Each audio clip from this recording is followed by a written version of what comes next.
to help Well, us through before these we get things. into Let's start. everything, why Yeah, don't let's. you let them know who you are, where they can watch your show, and all that? Yeah.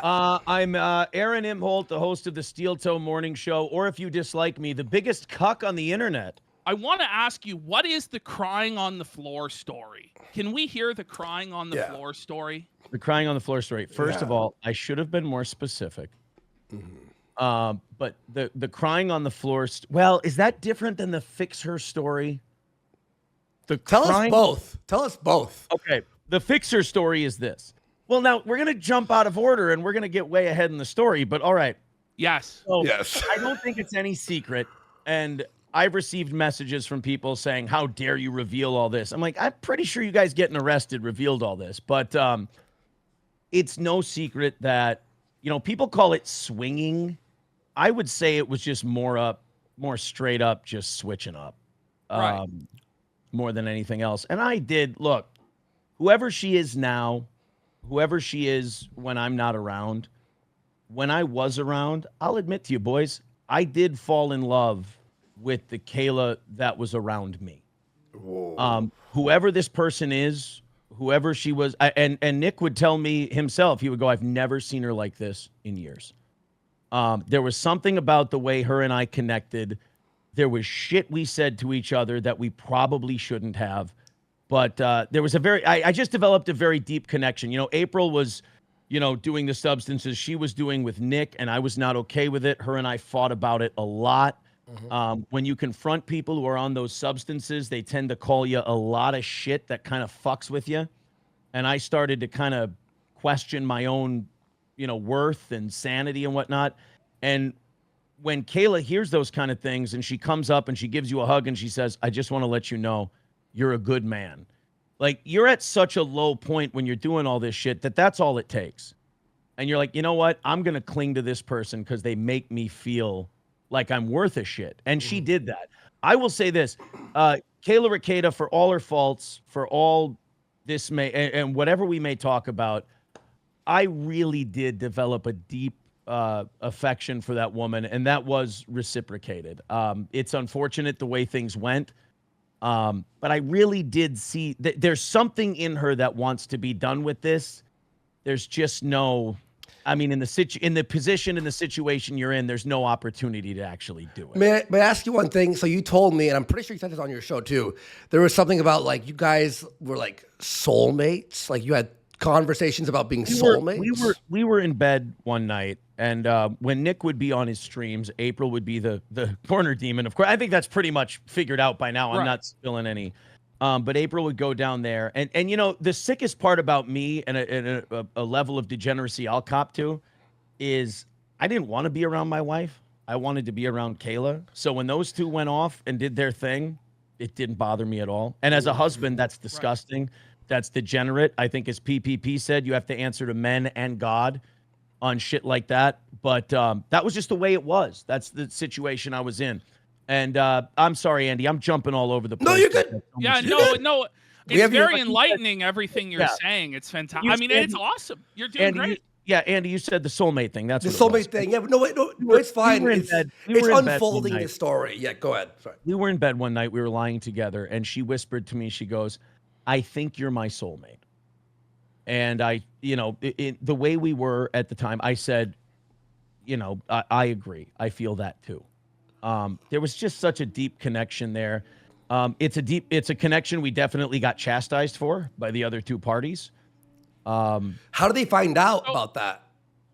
Not necessarily that. It's just the closeness. We would get criticized. They witnessed you guys getting closer and closer and falling in love. Kayla was sleeping once, and April and Nick, we were in the bathroom where the safe and everything were discovered.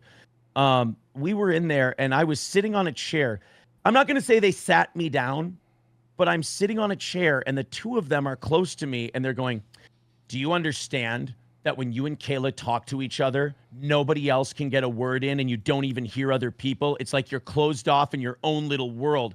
And I'm sitting there going, well, based on what we're doing, guys, isn't that kind of the fucking idea?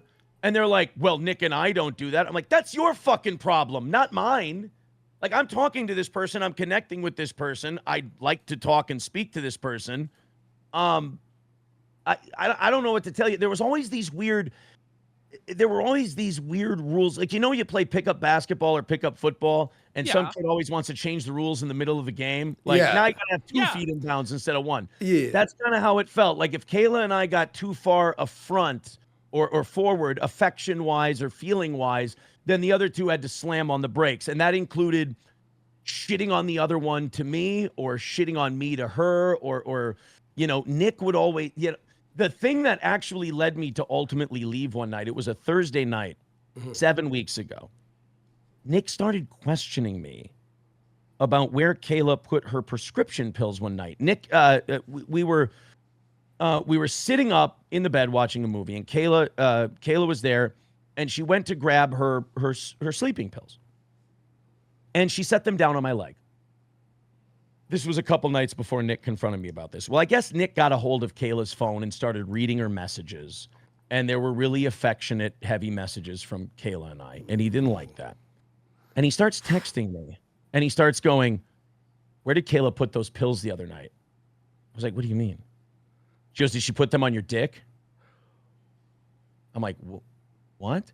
When she set them down on the bed, did she set them where your dick? I'm like, "No, I think she set them on my knee. I'm not sure." Like, I didn't know because I don't remember that shit, because that's psychotic. Pills loose? Was it the pills No, loose? no. She has them in the case. Okay. In the case. Like, all right. people who have to take medication do. And by the way, before anyone even asks, I only saw her, other than like cocaine and stuff, I only saw her take medication that was prescribed to her. I will say that. Okay. But he would start questioning me, and if I didn't know the answer to these things that happened a couple days ago, he'd start fucking freaking out on me like, "You're a goddamn liar. Why don't you just stop fucking lying?"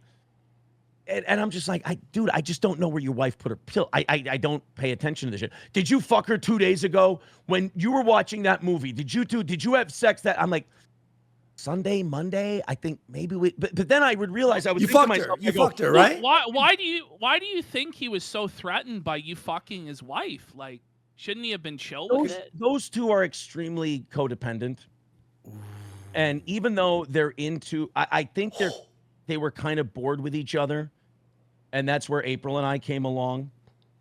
And was it accepted to have sex with her and vice versa? Like, was this like already okay, guys, I get to fuck her, you get to fuck her. Let me take responsibility for something else. Sure.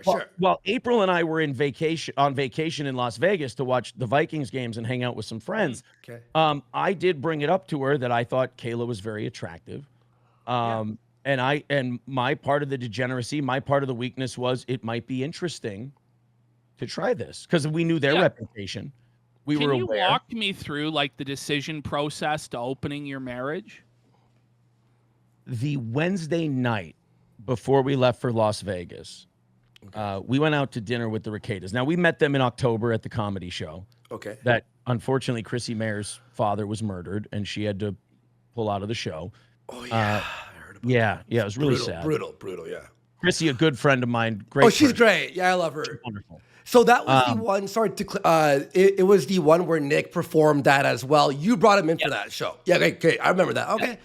And he told anyone if we covered that show, he would flag it and shit. But yeah, sorry. Go ahead. So it was October. I don't give a fuck. I think people who troll me recorded it and played it on their shows. Who fucking cares? Yeah. I know. But okay, cool. Timeline, perfect. So we hung out.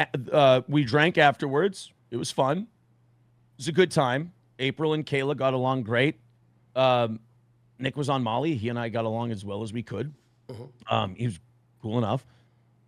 Then we hung out the next day before they left town. We watched a movie in the morning. And then April would go to their land to hunt. April is a deer hunter. I would go sometimes. November's a little cold for me. I'm kind of a faggot like that. And I would stop hunting around then. She would go to their land to hunt. I've thought about this as time goes on, as I've been away from it. I don't know if they introduced her to anything in that time period or not. I have no idea, but I have my suspicions now. But we went out to eat early December, probably like December 4th, I would think. And we went back to our place. And we all sat and watched a movie. I think it was Inglourious Bastards, actually. Right. So random. It's just Django so, Unchained. You're all No, on Molly. it wasn't Django. It was It was a Django. a Tarantino film. Tarantino. You're all high on Molly. Like, let's watch some Tarantino. No, And that's where it begins. Oh, no, in there. Okay, No okay. high on Molly. We went to dinner. We went to dinner. This was in December. We're watching a Tarantino flick. Okay. And Nick pulls out the little container that they call a bullet of cocaine. I learned so many cocaine terms, boys. Let's in go. The last 6 months. It's wonderful. I know about drugs. Yeah, a bullet, for anyone who doesn't know, it's like shaped as a bullet. Hey, I'm right? 37 years old and I have 3 children and I did Molly for the first time. What a fucking cool guy I am. Oh, buddy. Let's go, shit, buddy.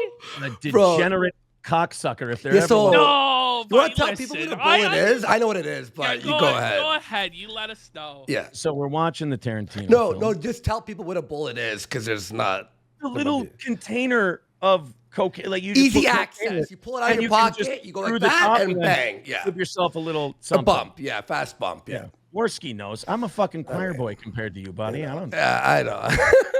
I'm from the Midwest. I drink That's beer. why I don't judge. I don't That's why I fucking can't know. judge. I drink right. beer and watch Timberwolves playoff games. I don't know what the fuck I'm talking about. Let's fucking go.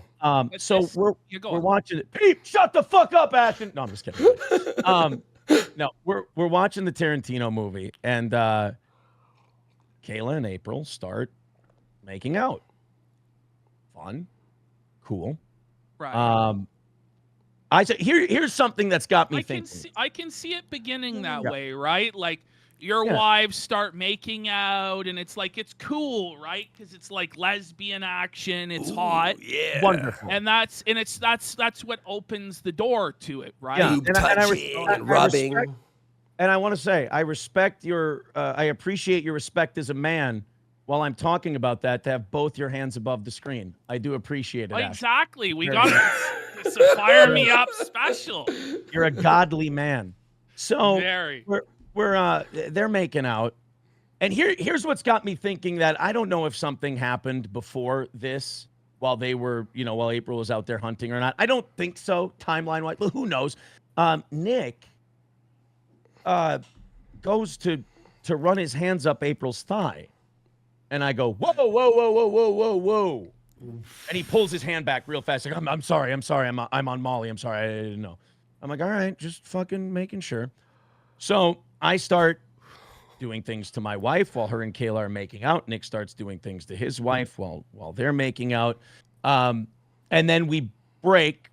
They go in, Kayla and Nick go in one room. April and I are in the other. April and I both do a little bit of coke. Nick pours a little bit of coke out. April does some, I'm assuming for the first time ever, which she looked at me. She goes, is this okay? I said, I had one bump at a wedding when I was like 30 at that time. And I'm like, it's up to you. You're your own person. You can do what you want. Right. And then I did one bump and I'm like, God, I forgot. I really don't like this. It doesn't feel good when it goes. I just don't like shit up my nose. So, we do that. April and I have sex. I'm assuming the two of them had sex. And when it's all done, I remember Nick was downstairs. April went downstairs. They're in the kitchen. Kayla comes into my room, comes around the bed, stands by me, and starts showing me like pictures of her family and telling me stuff about her family. Like, here's this person, here's that person, so on and so forth. And I'm like, I'm just kind of like, just because of everything that went on, I'm like, does she like me? Like, we're both married. Is this like I don't really You get felt what flirtatious energy. I felt the flirtation, and obviously I thought she was an attractive woman. I'm not sitting here going, oh, this weird bitch is fucking talk. I was like, oh, it's all right. Okay. So she was coming on to you right away. I don't know. I'm terrible at That's reading. the sense. That's Almost like a flirtation. Like the energy was there. You were not being the flirtatious. words, but Right, like you're near her, sort of like arms touching. Oh, look at this. Yeah. We both just had sex. She's leaning over me. Yeah, it was a sexual energy. shall we say. Exactly. Okay.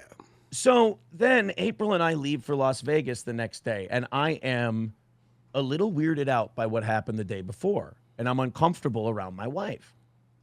But she's talking about this experience like, oh, that's kind of exciting, right? That was kind of fun. And I'm like, yeah, I don't really know what to make of it. I'm not against it. I'm not for it. I'm more in the realm of like, what the fuck just happened? So then we get a day to think about it. Friday morning, we're in Las Vegas, and I go. She's getting ready in the bathroom. I go get her. I go, I want to talk to you real quick. And I was thinking about Kayla standing next to me, and I can't remember if she was naked or not, but I think she may have been topless. I can't remember. You And can't I just remember if she was naked or not. Dude, when we get to all the stories, there's a lot of shit that's just gonna. Okay. It's just too much. All My right. Like he's not sure if it was that time or the next time. You know, like my RAM is overloaded. yeah. I can't process shit right. I really can't. Like shit happens to me now, And you were I'm like, fucked up too, right? Like you're on drugs, drinking, all that stuff. Sure. Yeah, makes sense. So, I talked to my wife, and we just had a talk about what happened that night, 2 nights ago, and we talk about what we'd like to do. And I'm like, we know their reputation, and I went, I think I'd like to try this. Like reputation. Could you the degenerate here that started this was me. I asked the question first. Was it the hedonism stories? Like, was that what the reputation you're talking about? I didn't know about the hedonism stories. I just knew in general the Ricadas had swinger stories around them. Okay. Like, is this a known thing in Minnesota? Like locally, are they known for swinging, or are you going based off of like internet lore? The Kiwi Farms. Okay. Internet lore. Okay. So you weren't surprised that. Right. Okay. Can you answer this just before we go any further on this? Man. Do you know if Drexel has had sex with Kayla? I can tell you. I'll tell you that Kayla has told me no. Okay. I trust her on that, and I've never met Drexel. I don't know. Never met Drexel. Never met him. He was never at the Ricada's house in the 6 months I was there.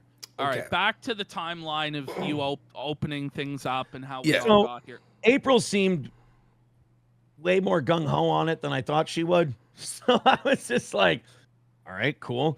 That night. Did that upset you? Did it upset you that she was so easily like open to it? I feel bad saying no. I want to tell people this. If you're thinking of opening up the sanctity of your marriage, let me tell you something. You're fucking done. Yeah. You're done. Yeah. You don't want it anymore. You're bored, whatever. Subconsciously or consciously, you just want to fuck some strange. Yeah. That's what it is. And that's what it started out. That's what it started out as. That does not negate the feelings I told you that I developed for Kayla later, everything else. I don't want to disrespect her in that way. But no, I don't want to be disrespectful to you, but do you think it had anything to do with April not like orgasming? Because she said you never made her orgasm. Where that fucking story came from. Our sex life was fantastic. As everything else was fucking garbage, that was good until the last time. She made that joke or something, and then Red Bar started talking about it. Yeah. I made a joke on air. She's like, oh, not every woman comes every time from sex. And that becomes, oh, she doesn't come. And it's just like, I'm just like, you motherfucker. Like, she wasn't saying anything shitty. She wasn't bashing our sex life. But I looked at her and went, you know how the internet's going to take that. And right? you were pissed. Yeah, you were like seething. Yeah. Number one, I'm not saying I'm the greatest that ever lived, but I laid some good dick with this woman. And here she is saying this. And I'm like, she doesn't mean anything by it. But I'm like, you wonder, like, I think more in terms of like what people are going to say, whereas she just kind of says shit. Yeah. And I'm like, that's why she was so caught off guard when I was like, what the fuck are you doing? She's like, what? I didn't say anything. So and I'm like, no. People are going to take this the wrong fucking way. Yeah, I could see that. So are you saying, were you pushing more for it to be opened, or was she pushing more for it to be open? So you're saying it's my idea. This was your idea to open the relationship. Yeah, this was my idea. Okay. And but then she was open, and you were like, that was kind of quick. She was a little bit too quick of a yes. And then we're talking to Nick and Kayla on the phone at dinner that night, and I'm like, all right. The first thing, actually, Las Vegas was the first red flag I got from this whole thing. Because as soon as we text them about this idea that I had, the first thing Nick did was, do you guys have the Signal app on your phone? Whoa! What is this Signal app? What is it? And I'm like, I have no idea what the fuck that is. Okay. He goes, it's an encrypted messaging app. What the fuck? And I'm like, well, why can't we just text? No. Let's use the Signal app. And I'm like, well, there's nothing illegal about fucking each other's spouse. Like, I mean, we can fucking talk about this like adults, you know? Um, Oh no. yeah, it was just weird. So we had to use this Signal app all the time. See, now I was talking to someone before we went on, and they prepped me. They said, Ashton's going to ask some hard-hitting questions. Oh yeah, of course he is. And they prepped me for some of them. One of them was, how many times did you guys have sex? Can't count. It was Whoa, countless. it was just It a was lot. dozens of times. Like I said, I loved this. Hundreds. I was obsessed. Hundreds? I was obsessed with it. Hundreds? No, Hundreds? not Maybe, hundreds. like 800? In the like dozens to 100. How many times a week? At first, we always tried to keep it, or not tried to keep it, but it was always more spouses than other spouse. You understand? Yeah. Mm-hmm. So it'd be like a once or twice a week thing. I'd say at the peak, 4 or 5 times a week. Did she suck your cock? What are you, fucking gay? Of course. All around. I don't even say, no, look, you guys are giggling and everything. I don't say that as disrespect. No, this is a crazy No, story. like, the story is It's amazing. This is like the greatest story. You're like one of the best Howard Stern Yes, segments like, ever. yeah, You're just just lovely. nailing it right now. Yeah. You're killing it. No. And let me Oh. just say, into the camera right now, save yourself, sweetheart. You know you're better than this. I heard the baldo described one time. Okay. Nick described it, and he like tried to sell it. Like, Shut the he's like, fuck up. well, no, it's a thing where Hey, your no, balls become tell hard. us. Tell us, please. No, tell us the time he tried to sell the baldo. He was like, no, you don't understand. The baldo is this thing where it makes your balls hard, and you can insert them, and then your dick can rub against their clit, and it can actually be very stimulating. I'm like, you know what else is stimulating? Fucking the shit out of somebody. You can just fuck someone. You don't have to shove your balls inside them. So he used the baldo? He did. I don't know. I cannot confirm. But he's trying to sell Whether you or on not- it privately, so he for sure did. Maybe he just believed in the product. I don't Okay, yeah. know. I don't. Now, did you, in the course of any of this, did you ever like see Ricada's wang? I've seen it flaccid in passing. Are you bigger than him? I will say this. I will say it's close. I don't think I've seen it like firm, so I don't know. Flaccid in passing, where? Walking out of the hot tub, through the kitchen after fuck? Like what? Describe to me. It would be kitchen after fucking. Oh, what kitchen after fucking? I was right. Second guess, Ash. What would you get from the fridge after? Here's what I remember. Here's what I remember about our. What was here's the what I remember. post-coitus meal? I'll answer the question like this. I remember one of the girls, I can't remember which one it was, when we walked in the kitchen, we didn't know each other were there. And one of the girls said, she goes, both of my guys have great dicks. And I was like, thank you very much. Put it in my pocket and call her a day. That was April who said that, actually. Wow. So did he use the baldo on April, you think? I don't know. I didn't want to know. I didn't fucking care. I was with my sweet Kayla. Wow. So do you feel like straight up the love was reversed between you and Nick and April and Kayla? So like, did he fall more in love with April than he did with Kayla? Like, yes, 100%. So it was like a full on. I'm not sitting here going, Kayla and I were so in love and those two hated each other. They kind of, it's like switched almost. They kind of fought and tiffed with each other more than Kayla and I did. But I think the feeling was there, you know, like it was with Kayla and I. I think both of us, I think all of us were tired of the other person. I know April was tired of my nagging about drugs. I know that Nick and Kayla had been unhappy for a long time. And I was did really. Kayla express any of the reasons why she was unhappy in the marriage to you? She feels like Nick gaslights her. She feels like Nick, when she has a concern, Nick has a habit of turning it around and making it look like she's doing something wrong, to the point where she gets very frustrated. And like, Nick's not he's retarded, don't get me wrong, but he's not a dumb guy. No. If that makes sense. Yeah. No. Like, he makes some of the dumbest fucking decisions and says some of the stupidest shit of any human being I've ever fucking met in my life, and it's infuriating, but he's intelligent, if that makes sense. So like with someone like Kayla, if he can be domineering over someone and he can overtalk them, they can kind of convince someone who's not as convicted as he is that they're in the wrong and he's in the right. And that would happen with Kayla a lot. Let's go. All right, so the Fix Her story. I'm going to Fix say Her. January, February. And I just thought of a story that made me really fucking mad. So the Fix Her story. You guys got time, right? Yeah, we got all the time in the world for you, bud. All you, man. So the Fix Her story. Nick and Kayla are screaming at each other in the bathroom. And I think I'm in the bedroom. I don't know where April is during the Fix Her story. I think April and I were in the bedroom. April and I were in the bed. Nick and Kayla were fighting. There was always drama. I always described the relationship between the four of us as we went from disaster to disaster, drama to drama. It was an intensely frustrating, stressful place to be. And I think it's because 3 people were on coke and one of them most of the time wasn't. And that's a frustrating spot to be for me. So Nick and Kayla are shouting, screaming at each other. I mean, frighteningly. They would have these knockdown drag-outs. I mean, just nasty fights. Some of them would end with Nick walking around, hitting himself in the head like a fucking ape. This one in specific, Nick and Kayla are yelling at each other.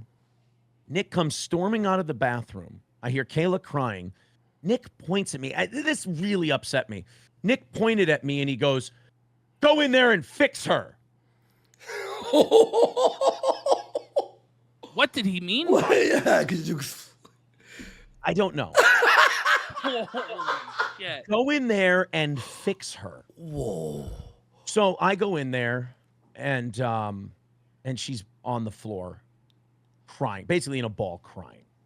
And I comfort her and I talk to her a little bit. And it's just, I mean, I don't know the specific conversation because these all run into each other. A variation on, he's gaslighting me. I'm so frustrated. Nobody understands me. Nobody can see me. Nobody can hear me. That's how we got close, is one of the things she would always say to me. And I would say to her, she would look at me she wouldn't want to talk about what was wrong. And I would start going, well, is it this? Is it, I understand maybe you feel this way, blah, blah. And she would look at me with tears in her eyes. She would go, "You speak my thoughts." And that would touch me. That really, I'm not, you guys are going to find, I'm not some fucking monster who's here to just rat people out. Oh, obviously This not. touched me. This meant something. Yeah. So in the Fix Her thing, I go in there, I talk to her, and it's just they're fighting. And then Nick comes back in and they start yelling at each other again. Now I'm in between the two of them. This is remarkably uncomfortable. I'm not high. They're high, or at least he's high. And they just start fighting. Literally, I'm in between the two of them. Kayla leaves. Nick pours out the 2 biggest fucking rails of coke I've ever seen in my life. And granted, I haven't seen that much, but bigger than what they usually did. And just rips them back to back.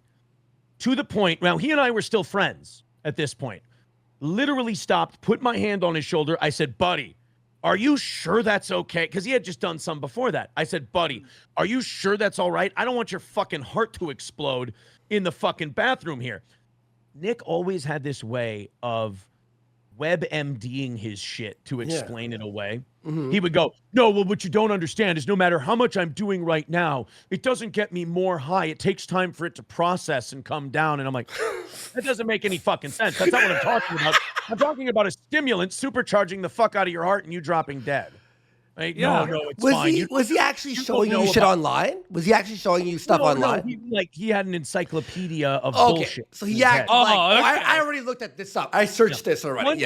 One time I asked him, because this was late. This was probably a week or two before I bailed.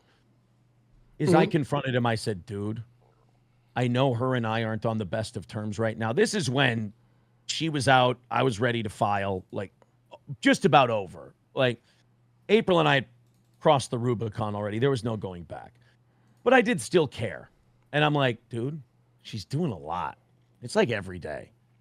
And you guys are drinking a lot." Even Kayla came to me once and she said, "Aaron, you need to talk to Nick or April because our liquor bottles are disappearing very quickly around this house." I said, "Okay, talk about it." I talked to Nick. I go, and I didn't really want to talk about the booze. I was more concerned about the coke. That's what scared the shit out of me. And I said, "The cocaine use, dude. Let's talk about it because it's not good. We need to cut back on that shit a little bit." And he gave me this reason. He said, "Well, Aaron, what you don't understand is, understand how people with ADHD, the stimulants they take allow them to pay attention better because their attention span goes up like this with the stimulant. And it meets their demand for the, So he says about cocaine, he goes, well, Aaron, you see, sometimes our minds can only handle this much stress, but we have this much stress. So when I do cocaine, it elevates my body's ability to deal with stress to here, so I can then deal with the stress I face. And I remember just going to him, I go, that's total bullshit. What was the stress? What was the stress that what was he mentioning? Like, what was the stress? Andy, the kids? what you don't understand is this man was streaming at that point 1 or 2 days a week. Okay. He had a trust fund. Yeah. And that's very stressful. Oh, yeah. Oh, man. Life's tough, bud. Life's tough. Hey, there were some times with Nick where, as the son of a fucking baker and a lunch lady, I was like, you entitled cunt. Like, just fucking man up and handle your shit. Yeah. Like, So I got to ask, like, because you were there a lot or a fair amount. What is like a day in the life of Rekieta? Like, is he mostly high, like, all the time? I can tell you what I saw from time to time. Again, everything I'm telling you, I don't want to get into speculation. Everything I'm going to tell Whatever you guys, you saw. Whatever It's you saw. firsthand. and I Yeah. experienced. Amazing. Thanks. While I too, again, let's remember, while I too was being a degenerate, going outside of his marriage, scandalizing his relationship, scandalizing his children, all of these terrible things, being a bad father, being a bad husband. But a day in the life was this. I would get up. I'm an early riser. I do a morning show. I would get up on a weekend, 6, 7 o'clock in the morning. And I would just sit and stare at 3 passed out people. Oh, That's it. I would just go, all right, what are we going to do? I'd go take a shower or something. I'd kill some time. And then I kind of wake everybody up. I'm like, hey, can I go get breakfast? I remember one common thing with this relationship was that I was the one who was always going, hey, can we go do some shit? Hey, can I go get this? Can I go to... I was You restless. fed the kids, right? You fed I wanted them to get out of the fucking house and do some shit. Wait. Where were the kids during all this, by the way? They would wake up later, but they would still come and knock on the bedroom door. Whoa. By the way, we slept 4 of us to a bed. What the? Like, we all slept in the same bed. Yeah, I would sleep with Kayla. Nick would sleep with April. Okay. Okay, so that was the sleeping That arrangement. was the sleeping arrangement. Was April and I on the ends, Nick over by April, Kayla over by me. So sometimes in the morning, the kids would knock on the door and say either I'm hungry or this or that. I would say more times than not, I would go out and I would get them some food, something like that, because everyone else got up a little later than I did. Then there would be times where there would be fighting in the bedroom, or, people were doing whatever they were doing in the bathroom, and someone would want something, and I would, more often than not, it was usually me who went and got it. Wow. I was just not into, like I said on my show, I did coke 3, maybe 4 times in total the entire time. Probably 4 bumps in total the whole time I was there. I did develop an affinity for Molly. It just seemed I wouldn't drink. Pills and I would or powder? I hate powder. I hate it. One time they had me do the licking thing. The licking thing, yeah. And You so wanted every more time after that, control. Yeah. I had Nick use papers and wrap it in like pill form, and I would take it that way. I preferred it that way. And what I would do is I just wouldn't drink that night. I'd pound water and Gatorade, and I would chill because everything was so dramatic and everything else. I would have fun. I would enjoy myself. Yeah. But I'd still realize, holy shit, dude, you're 37 years old and you're a father of 3. Cut the fucking shit. So after about half a dozen times of that, done with that too. So let me ask you, what was the general sense, do you think, of how aware the kids were that their parents were on drugs all the time? I don't think they knew. I don't think they knew. Really? I don't. How about the sense of 2 people? There's a new couple in the bedroom sleeping with them. Like, no one, even the high school kid, wasn't like, "What the fuck is going on there?" That I can definitely. I would say, if I'm just putting myself in their shoes, they're thinking that's fucking goofy. Yeah. You know, like that's a little bizarre. How old was the oldest one? How old was the oldest one? Am I telling any tales out of school here? If I No, it's known. The oldest kid was 16, right? okay, So he knows something's happening. Like, let's, yeah. like you're 16, your parents. Every single one of those 5 kids, angels. Every single one of them, great kids. Okay, yeah. But they had to know. I mean, it's you're 16, your parents are sleeping with 2 other people daily, and there's like, Strangers. you know. Let me ask you this: how were you introduced to the kids? Is it like this is Uncle Aaron and Auntie April, or this is Mr. Aaron and Mrs. April. right? And that The- was like, what was the official story as to why you were around all Friends. the time? Friends, just really good friends. Funny story. One time we were at my house, and I only have my kids 50% of the time, so it was easy to come to our house when there were no kids. And that was important to me. Fuck it, we'll get into it later. Yeah. With the couch story. But as far as the swinging experience and this and that, Nick and Kayla sat April and I down probably about a month and a half, 2 months into what we were doing, and they went, "Guys, we feel terrible. Feel like we've lied to you. We have a little more experience with this than we let on." And they talked about some of their experiences in Jamaica and this and that and some other things. And we're like, Confirmed. April and I are looking at each other and we go, yeah, we've read the internet. We kind of know this already. It was really weird because April and I were like, yeah, we Can you know. get into some of the details of what exactly he said when he sat you down for this? Let's go. Oh, Let's- Nick, I hope you go to fucking prison because otherwise you're going to be at my house. Just move, bud. Just move. He's a $140. I could break him in half. Okay. I know you could. Let's hear So- it. He did tell me a story about he and Kayla were excited to get into it with other couples. But unfortunately, because of his consumption of cocaine and Molly, It was soft. He was soft. He had coke. Kayla was able to perform. Nick was not. So And that was a very traumatic experience. Oh, and this, no. and this was with a black couple I don't know. I have no in idea. Jamaica. Most I have no likely. This is all I know. Was this at hedonism or is this a different? This was the resort. I will say this, guys, and look, I don't like the guy. As I look back on my time with him, it's worse because I think there was a lot of manipulation and shit going on. But I will say this. He did say it was a genuinely traumatic experience for him. And of all the things I'm going to talk about tonight, I really do feel a little bad for sharing that one. Did you see him personally fail to perform and be soft with April? You did. You did. One time.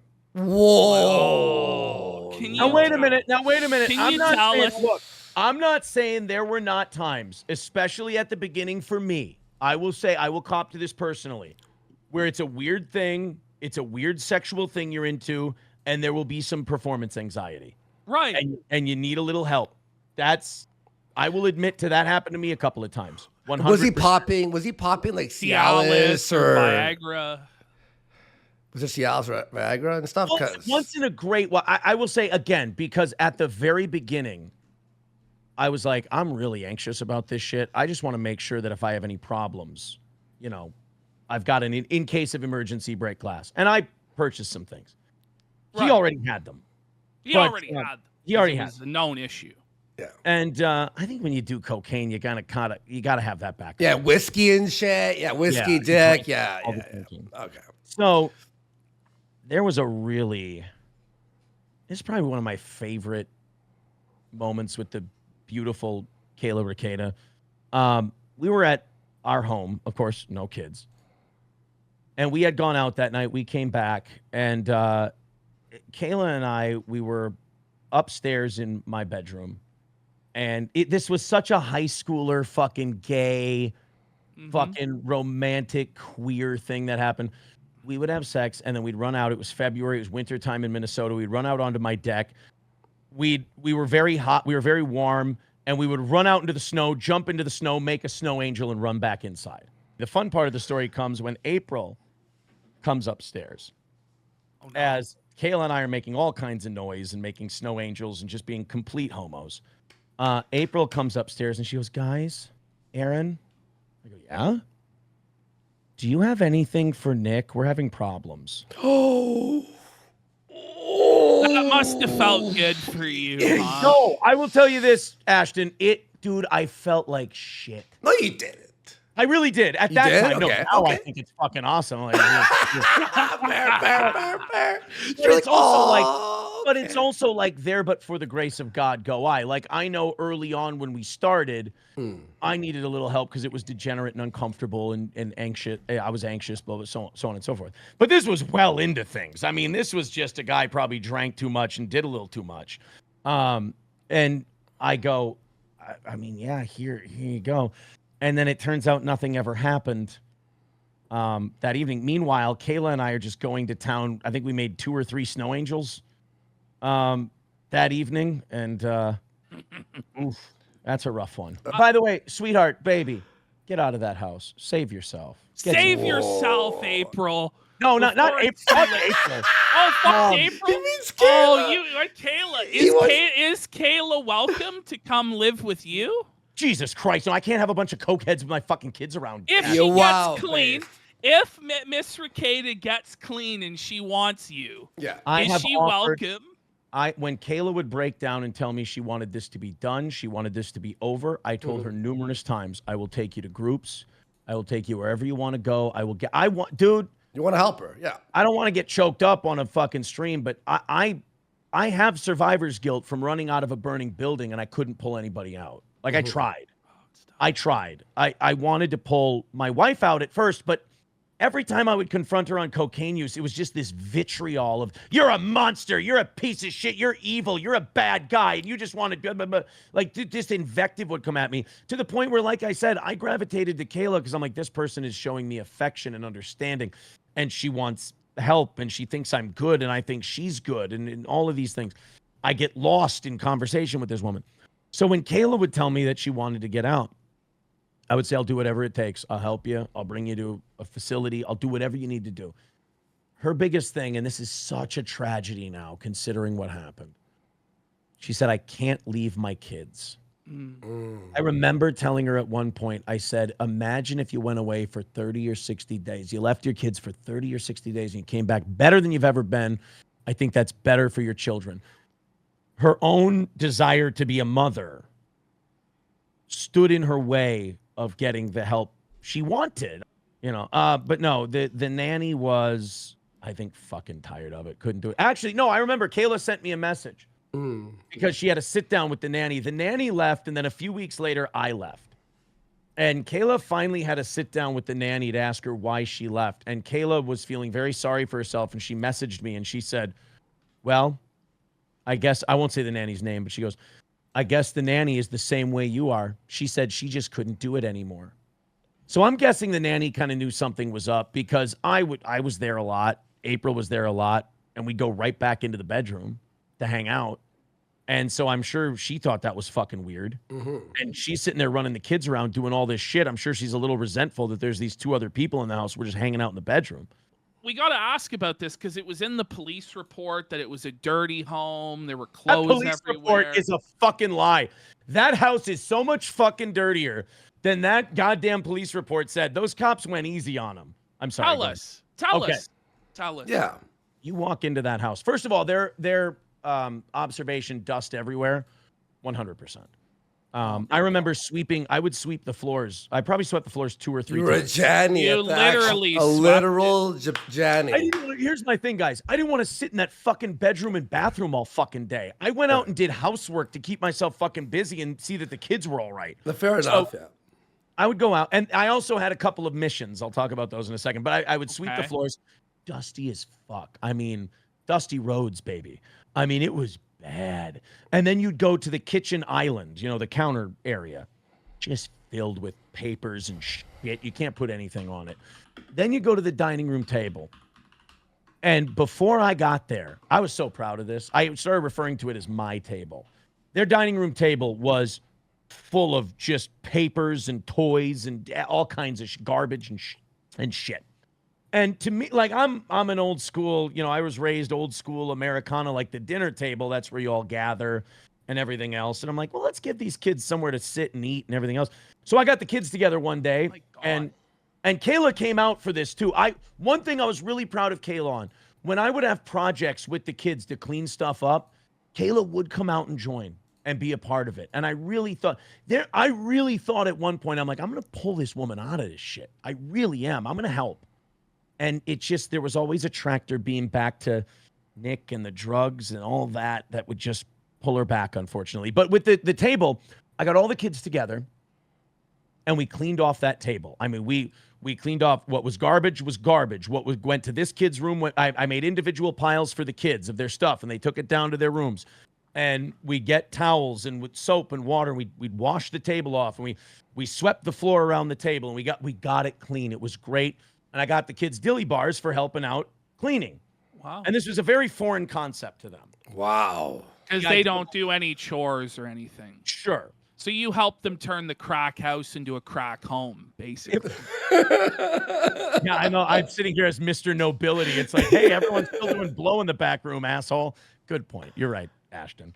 But then the sink was always just full of fucking dishes and never done. So I would always, when I would come over after my show or whatever, I would just start going to work on the dishwasher and the sink and trying to keep that thing empty. And you know what the number one thing I always ended up putting in that? You know what that dishwasher was always fucking full of?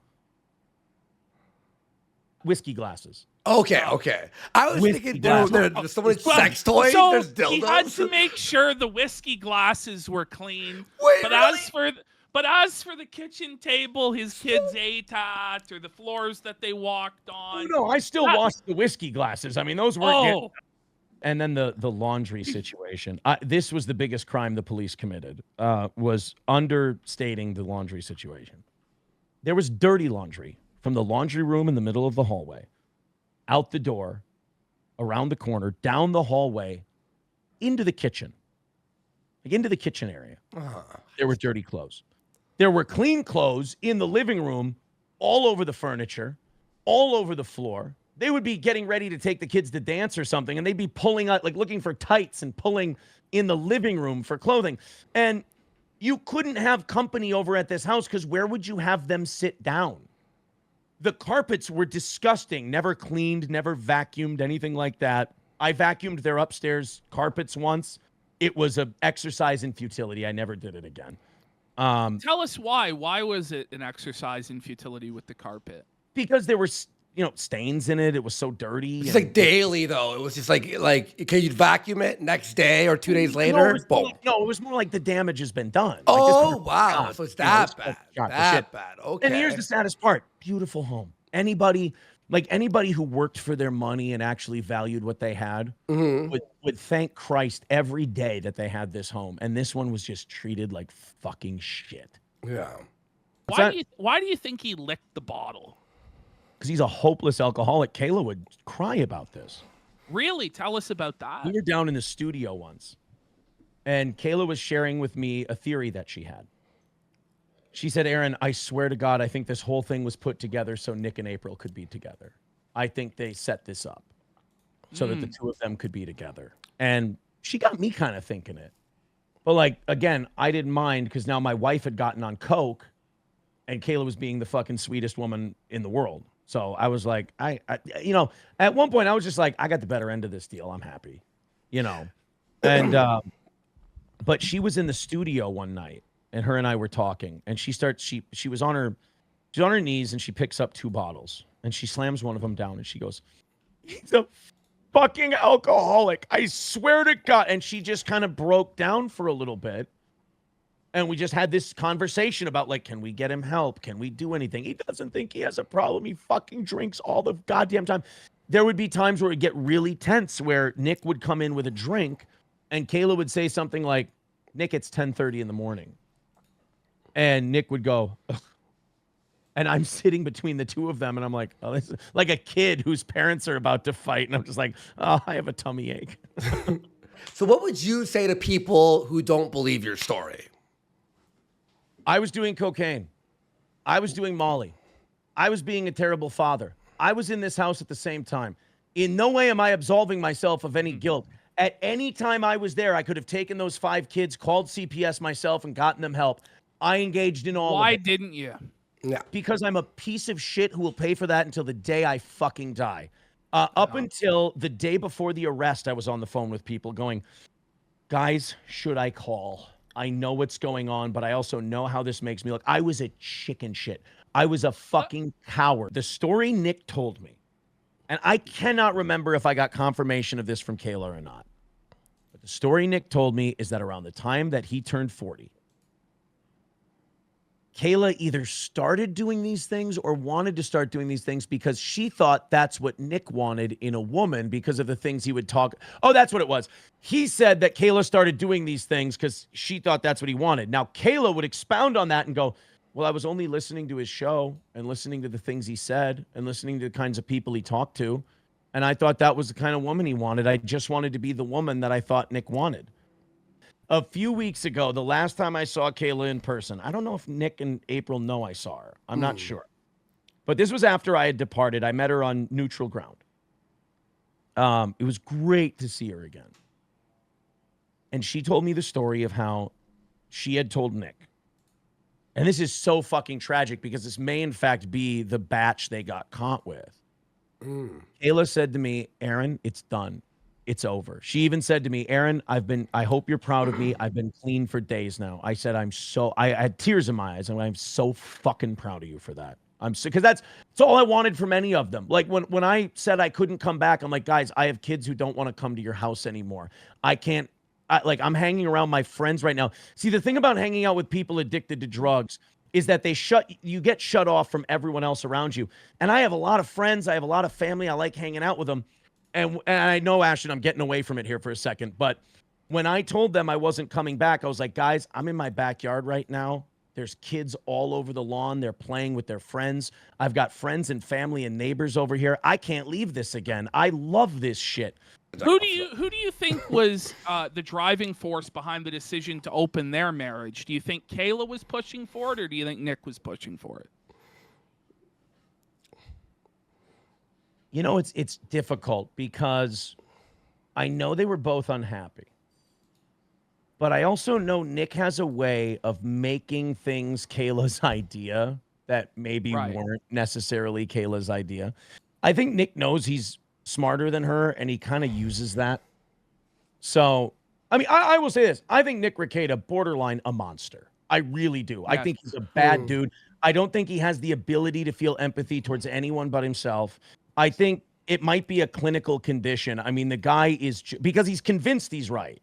Let me ask you something. Hear the kind of guilt I'm espousing right now, espoused by him. You said this in DMs. You said that he was a Warren Jeffs tier cult leader. Cult leader. Yeah. Can you explain what you mean by that? Well, what I mean by that is, if you, like when I said I wanted to leave, he treated it like I was leaving the fucking Manson family. Like I said, I'm not coming back. And his fucking words were, you led my wife on. What? Like, what the fuck? I'm like, I led your wife. What? I led your wife on? Which was a weird fucking thing to say. And then when I said, dude, I can't do it anymore. My kids don't want to be there. If my kids don't want to be there, my hands are tied. There's nothing I can do. And April had left by this point, so she was done. So I was like, this is a clean break. I can be done with April. She can be done with me. The kids can be done. They didn't like April anymore because the drugs had made her, I'll say, love the kids when it was convenient for her. Okay. And they noticed that.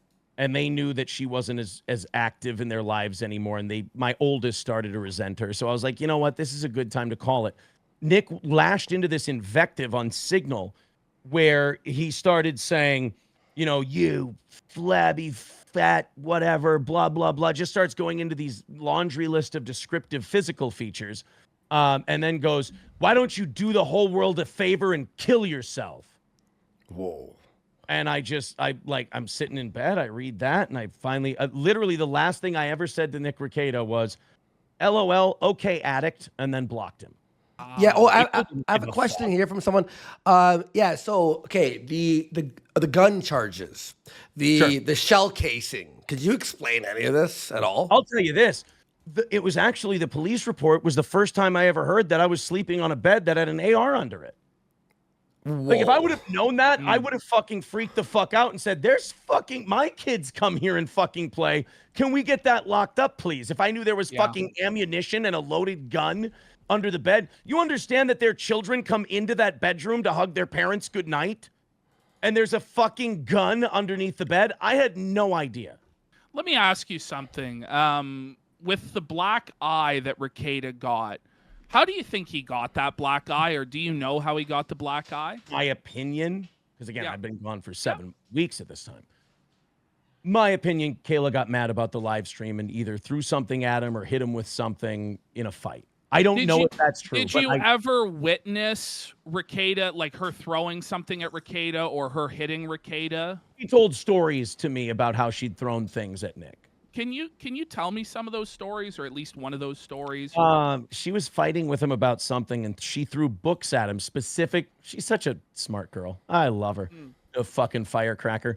She took books out that were like the sanctity of marriage and like a lovely, happy household. She would pick those books specifically and throw them at them and say, like, you give a fuck about any of this, you asshole. And she would tell me those stories, and I was like, I like this bitch. What do you think about this Kayla charge of like child abuse or negligence? What do you think that is? If you had to speculate? I really hope that maybe she just yelled something out while the cops were there that got misunderstood. Because I've never once seen Kayla be violent towards those children. I've never seen her be inappropriate towards those children. I've only seen her love her kids. Have you seen Nick be violent towards the children or neglect the children or abuse them? I mean, neglect. I mean, the whole thing's fucking neglect. Everything was neglect. Never abuse. No, never abusive towards them. Okay, what about the homeschooling of the kids? Like, how did that work? Was Kayla active in that at this point, or was she just kind of strung out all the time? It's like a homeschool collective. Right. What does that mean? The kids go to like a church school kind of a thing, or they go to someone's house, or they have different teachers, like different parents inside the collective, the co-op teach. And so you'll go to different places. And I remember Nick was teaching for a little bit. He got kicked out of it. The school kicked him out of teaching because he's a fucking degenerate on his program for everybody to see. Yeah. Okay. And then I remember one night he punched a hole in his bathroom wall, bitching about the collective kicking him out of teaching. And I remember saying to him and Caleb both, I was like, dude, you understand? Like, they had every reason to kick you out. If they watched my show when I was teaching, I would hope they would kick me the fuck out. One of the big differences between Nick and I was that I knew what I was, and Nick thought he was like a fucking clergyman, I guess. Right. I don't know. Like, I was like, Nick, you understand we're garbage, right? Like, you understand we're shit. Like, we're degenerates and all of this, and like, there's, we got work to do.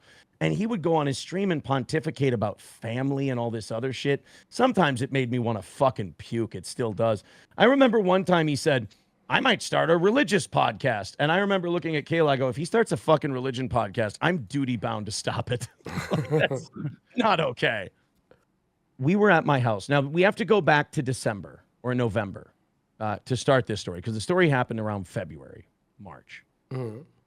It was before Easter. I know that. After Valentine's Day, before Easter, because I bought Kayla a lovely Valentine's Day gift. And sweetie, sugar, if you're listening, make sure you get out of that house and get free. You've got so much more to offer the world, sweetness. All right? Love you too. Did he get April a Valentine's Day gift? No. What a prick. What a fucking asshole. I got Kayla Star Trek action figures. Which ones? I got a con and then some black dude I don't know. But I knew she'd know. Yeah, it was a Drew Hill collection. No, it was some Star Trek action figures and then some snacks that she likes for her snack drawer next to her bed. And for her birthday, she likes like charcuterie snacks and things like that. So I thought, you know what, Kay, sweetie pie, love of my life, gorgeous. I said, wouldn't it be nice to have something to keep all your snacks cool next to your bed? So you can have them there. Yeah, I bought her a nice, like, old-timey looking 50s Frigidaire refrigerator and freezer for her bedroom. You know, the retro-looking ones? Oh, yeah. What a gentleman. So the first time they came over, one of the first times they came over to our house, we're standing in the kitchen, and I'm already not comfortable with the cocaine thing. If I would have known when we started how into blow Nick Rekieta and everyone were, I wouldn't have done this, because I had no idea.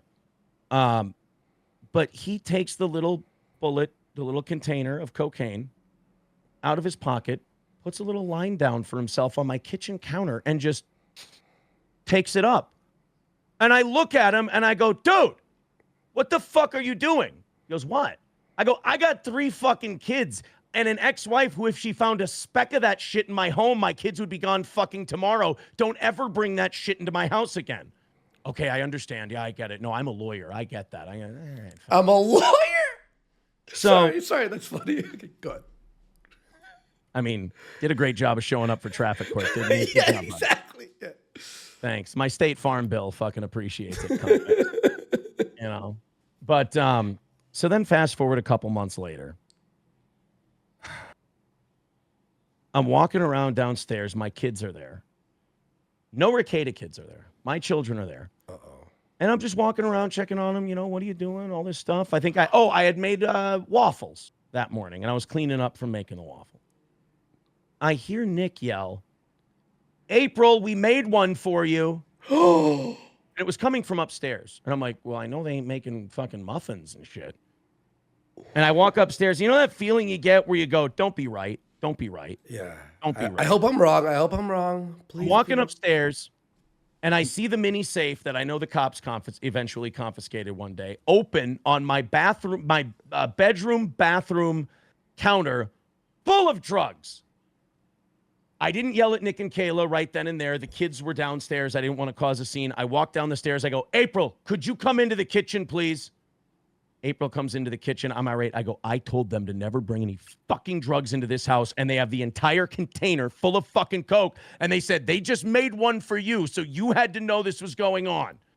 And she looks at me, she goes, oh, I had no idea, but you're right. That's bad. I'll go talk to them. They brought not a safe? Angry, not irate, not, hey, my 3 stepkids, who I claim to love more than life itself. Not like, get the fuck out of here, you lunatics. It was, oh, I will go talk to them. Like she was HR, you know, going to discipline someone for smelling a lady's chair or something. So she does that. I'm fucking losing my mind. I go downstairs to be away from everybody. And to come and console me from how angry I am, who do you think would come down to talk to me about this? Kayla. Oh, see, I would think my wife would come down to console me and talk to me about this and figure out what was going on. But yes. Yeah. Well, after seeing the whole story, yes. Yeah. The dear, sweet, lovely Kayla came down, tears in her eyes. I'm so sorry. This is wrong. I apologize. I forgot. We're so sorry. You asked us not to, and we didn't respect that, and blah, blah, blah, blah, blah. Made me feel better a little. And I'm like, okay, you know what? We'll continue on with our day. I go, but that fucking happens again. I'm out of here. Now, in that moment, I should have been done. It should have been it. Before anyone goes, oh, Aaron's just a rat who thinks he's a saint. No, I fucked up. I failed in that moment right there. But then I go upstairs into the middle floor. I go to check on my youngest, the 4-year-old. And by the way, before anyone goes, should you really be telling these stories? My ex-wife has been such a fucking trooper. I have talked to her about I've come clean to her about everything. She's been great. She's just glad that I got, you know, our children out of there and everything else. I go up to the 4-year-old to check on her, and I see a navy blue container right next to her. And I pick it up, and in my head, I'm just going, it's Bubbles. It's Bubbles. It's got to be Bubbles. The kids are playing with Bubbles. Oh, no. I walk towards the kitchen. I start unscrewing the lid, and I'm audibly out loud saying, no, don't. Full of cocaine. It was the bullet, right? It was the bullet. He left it in the couch. He was sitting on the couch watching something. On and purpose? It just sat there. No, it just fell out of his pocket and sat there next to my fucking 4-year-old after I'd asked him not to bring this shit into my house. So didn't respect. By the way, this is why fuck this guy. Bury him under the jail. Wait, it was next to your kid? Didn't respect me a fucking wink. Didn't bat an eye. What's that, Andy? It was next to your kid? It was next to my 4-year-old. Oh my God. It's over. I yelled for April to come down. I said, April, and I just held it out like this. And she goes, oh my God. I go, yeah, oh my God. Everybody out now. And I give it to her. She runs it up. I send a text to her. I go, I want everyone out of the fucking house. I could not be more upset. And yeah, so I go out to the garage. It's Minnesota. It's chilly. And I'm sitting there. I got a blanket on because I'm just thinking, like, how do I not go and kill Nick Rekieta? Like, how do I not fucking beat this guy within an inch of his life? I'm not going to make a scene in front of my kids. But the animalistic part of me was like, just pummel him. Just beat the fuck out of him. Yeah. Kayla comes out to the garage. Again, tears in her eyes. And I said, Kayla, this is it. Like, it's got to be that shit or me. Like, I'm out of here. She goes, no, you're right. It has to stop. It's done now. We have to cut it out. We have to be done. It's got to be over. This is too much. We could have killed one of the kids, blah, blah, blah, blah, blah. Yes, wonderful. Thank you.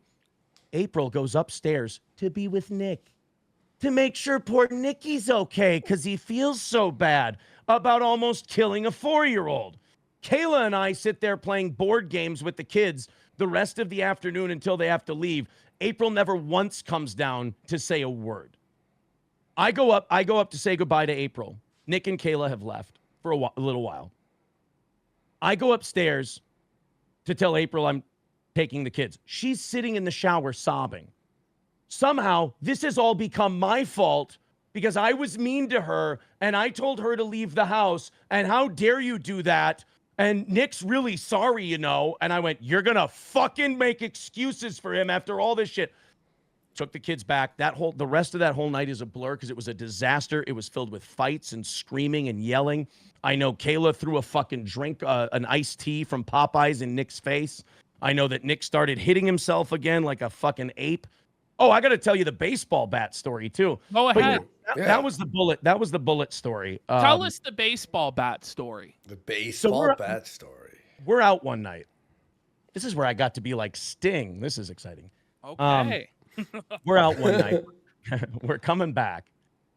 And it's pretty well understood that Kayla and I are going to go upstairs when we get back. Nick and April can do whatever it is they do. But Nick has this weird thing where he wants Kayla to say it. Like he's texting her, what do you want to do when we get back? It's already been established what's going to happen, like what's going on. Mm-hmm. And Kayla's like, oh, we're going to go hang out upstairs. Who's where? You mean me or you mean Aaron? And she's like, well, and then it starts this big fight. They start fighting about it via text. No. Because he wanted for I don't know if it's a sick, weird thing that he's got where she needs to say that she wants to fuck me. I don't know what it is. But it ends with April and I are upstairs and we hear shouting in our front yard, which is fucking embarrassing. You don't want your neighbors hearing a fucking domestic in your front yard. So April and I go out there and Nick is yelling at Kayla going, hit me, fucking hit me, fucking hit me, fucking hit me. He's screaming fucking hit me at Kayla. Yeah. And I get Kayla separated from him. April gets Nick separated from Kayla. And I go, hey, get in the fucking house. Enough with yelling. And he looks at me. He goes, Aaron, you better get the fuck away from me right now. Now, I go about 6'4", 215. Nick's about 6'2", 140. I just got right in his face, laughed at him, and I go, you're not going to do shit. And then I walked in the house. He's losing his fucking mind. So then Kayla gets back in the house. He gets back in the house. Boom, they just start into it again. Just yelling at each other, just blah, blah. At one point, Kayla says to him, and I think she did it to trigger him. I don't know if she was being serious or not, but Kayla says to him, every time I've ever had sex with you, I faked it. Whoa. Whoa. Nick? Really? Oh, he lost his shit. Well, what did he say to that? He fucking lost. What are you fucking talking? He's screaming. He's screeching.